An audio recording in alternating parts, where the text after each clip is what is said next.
Alors, je suis content, je n'ai pas entendu de huée. Êtes-vous habitué à ça? Bien, des fois, les avocats, on est un mal nécessaire. Alors, Borden Ladner Gervais travaille avec les ingénieurs conseils depuis plusieurs décennies. J'y œuvre, moi aussi, depuis 20 ans en responsabilité professionnelle des ingénieurs. Alors, d'où les huées, parfois. Pas pour ceux que je défends, mais pour l'environnement alentour. On est un mal nécessaire, mais on s'implique beaucoup avec votre industrie aussi, moi personnellement, depuis environ 8 ans.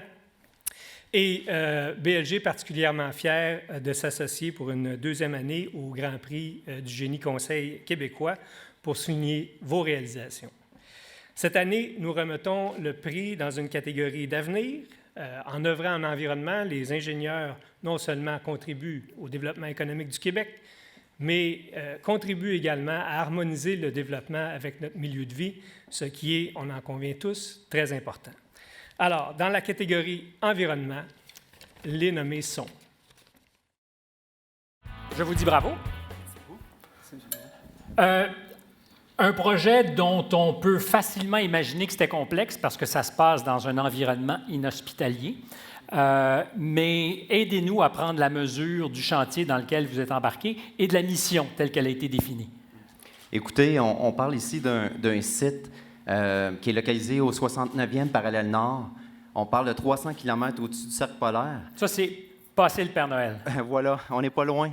Donc, écoutez, une région extrêmement isolée où la logistique est aussi très difficile. Donc, on parle d'un bateau par année qui nous permet d'amener nos équipements là-bas. Vous aviez une chance. On avait une chance de mobiliser.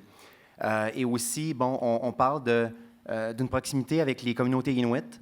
Donc, il y a vraiment un détail très important d'impliquer les Inuits au niveau des contrats et au niveau de l'emploi dans ces projets-là.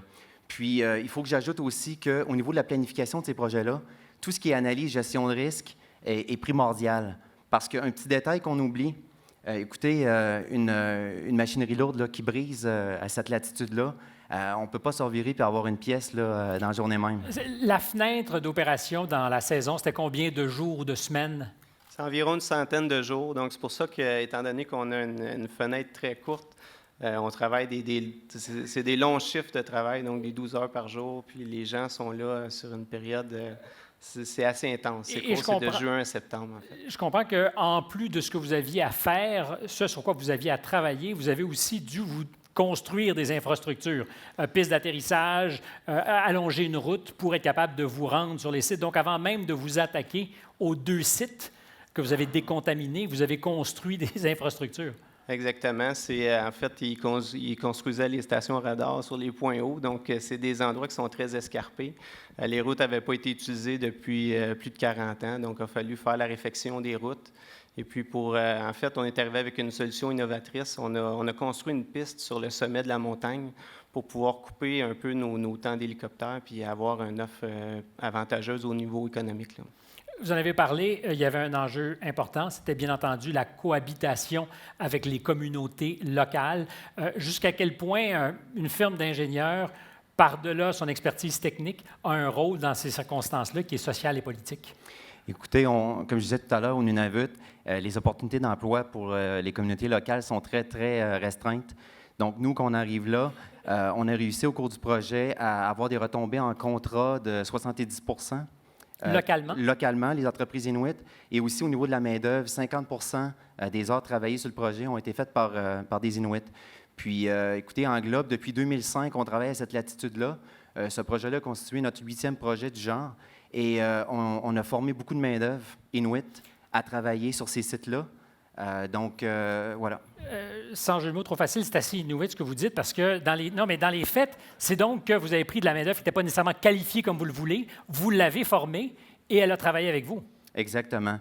Puis il faut comprendre, c'est leur territoire. Il y avait un passif environnemental très lourd, parce qu'écoutez, on parle d'un site, mais des stations comme ça, dans les années 50, dans le temps de la guerre froide, il y en a 63 qui ont été construites, dont 41 sur le territoire canadien.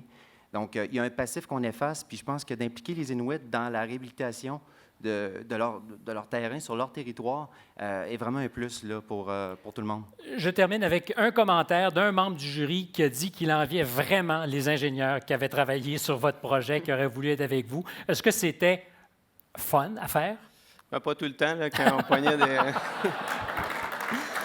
Non, mais c'est ça, quand il y a des périodes où la météo n'était pas favorable, là, on a mangé des pâtes quelques journées en ligne. Là, donc, c'est ça, parce que tous les consommables sont amenés par avion. Donc, c'est ça, c'était... Alors, vous avez consommé de la pâte. C'est ça, mais non, en général, c'est de très beaux projets, vraiment. Je vous félicite et vous remercie. Bravo. Très inspirant.